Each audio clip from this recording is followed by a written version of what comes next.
Assalomu alaykum o'rtoqlar, kanalimga xush kelibsiz. Meni tanimaganlar uchun o'zimni tanishtirib o'tsam, ismim G'ayrat, familiyam Alimboyev. Ushbu kanal muallifiman hamda men video montajyorman.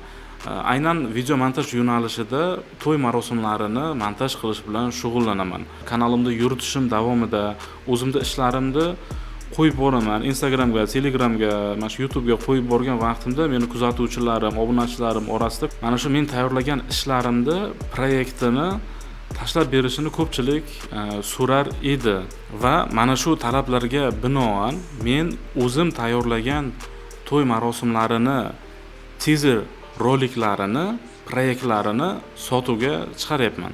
Ushbu proyektlarning soni 10 ta bo'lib, ular bitta arxivga joylangan. Bu proyektlar davomiyligi 1 daqiqadan 4 daqiqagacha bo'lgan videoroliklarni o'z ichiga olgan. Bu proyektlardan qanday foydalanish mumkin? Hozir sizga qisqacha tushuntirib o'taman. Mana tasavvur qiling, mana shu hozir bitta to'yni montaj qildingiz. Mana bu sizni proyektingizni papkasiman, mana bu yerda proyektingiz papkasi turibdi. Va siz rolik tayyorlashingiz kerak. Agar o'sha meni proyektlarimni sotib olgan bo'lsangiz, mana shu yerda 10 ta proyekt bor. Xohlaganingizni ochasiz. Mana boshidan keladigan bo'lsak, ochsangiz har birida mana 01 project 1 minut highlights degan o'sha mana shu Premiere Pro'ni faylini ochish kerak bo'ladi. Ikkinchi proyekt bu yerda men ikkinchi proyekt 1 minut highlight tayyor turibdi. Uchinchi proyekt bu yerda mana Premiere Pro'ning proyekti bor. Mana shu proyektlarni ochasiz. Bu yerda hamma qo'shimcha kadrlari, kerakli mana effektlar, ovozli effektlar, hamma narsa mana shu proyektni o'zi tayyor turibdi. Keyin bu yerda preview ham bor. Mana bu yerda previewsini ham ko'rishingiz mumkin. Qaysi proyekt, qanaqa proyektligini bilib olishingiz mumkin. Previewlar orqali mana bu yerda ham bor. Mana preview bor. Previewni ko'rasiz. Shularga qarab terishingiz mumkin. Keyin men sizga mana bu 4-proyektni ochib ko'rsataman. Mana shu 4-proyektni ochasiz. Premiere Pro'da mana alohida mana bu yerga proyekt bo'lib ochiladi. Mana shu proyekt ichida sekvensiya bor o'zi mana. Mana bu yerda mana 04 project 2 minut degan mana shu sekvensiya bor. Mana shu sekvensiyani ochasiz. Sizga mana bunaqangi daroshka bo'lib chiqadi bu. Hozir qo'yib ko'rsataman. Mana bu yerda ko'rayotgan bo'lsangiz, hamma musiqalari, effektlar, perxod, hamma narsa tayyor turibdi. Faqatgina bitta mana bu yerda original kadrlari bo'lmaydi. Chunki bu original kadrlar bu o'chib ketgan bo'ladi. Sizning vazifangiz mana shu kadrlarni joyini almashtirib chiqish bo'ladi. Buni qanday almashtirish kerak? Misol uchun mana bu sizning videolaringiz deylik, shu siz terayotgan to'y deylik. Mana shu to'yda o'sha siz qo'ymoqchi bo'lgan kadrni olasidagini mana shunday proyektdan olib, klaviaturadan Alt'ni bosgan holatda, Alt knopkasini bosgan holatda, men qarang, hozir Alt'ni bosaman, mana shu kadrni ustiga olib kelib, Alt'ni bossam, mana shunaqangi holatga keladi va mishkani qo'yib yuboramiz. Ko'rdingiz, mana shu yerda kadr joyi almashdi.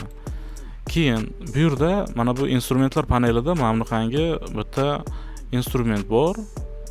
Slip tool deyiladi. Mana shu instrument orqali siz kadrni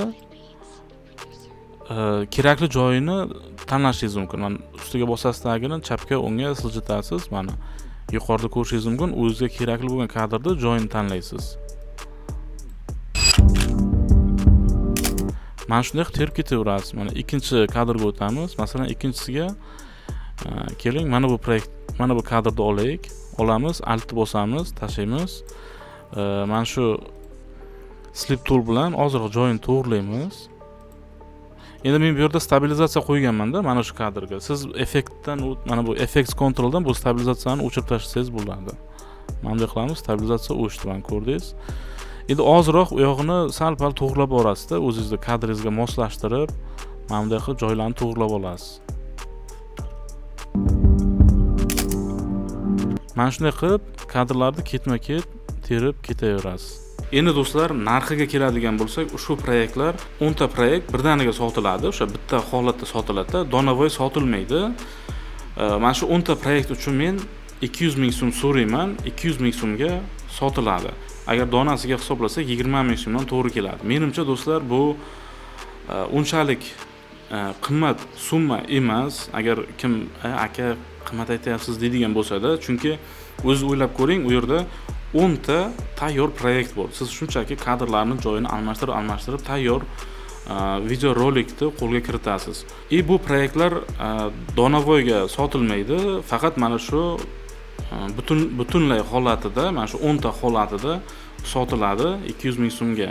Mana shu men yashab turgan tumanda, o'sha bizning atrofimizda, masalan, video montajyorlar bitta kameralik to'yni o'sha 200 ming so'mga montaj qiladi-da. Agar meni o'zim misol qilib oladigan bo'lsak, men bitta kameralik to'yni bir kunda montaj qilaman. Menimcha, agar siz ham montajyor bo'lsangiz, bu video roliklarni agar mendan sotib olsangiz, uni pulini bitta kameralik to'yni montaj qilish orqali chiqarib olasiz-da.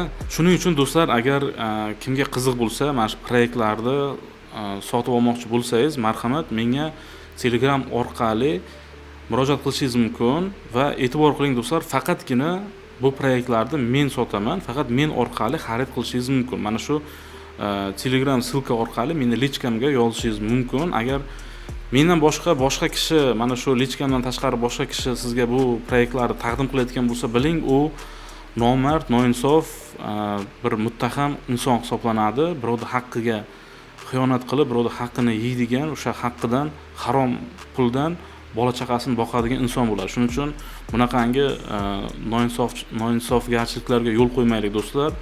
Agar xarid qilmoqchi bo'lsangiz, faqatgina meni o'zimdan xarid qiling. Bu birovning mehnatini do'stlar yerga urmaslik kerak, hurmat qilish kerak. E'tiboringiz uchun rahmat. Sog' bo'ling, salomat bo'ling.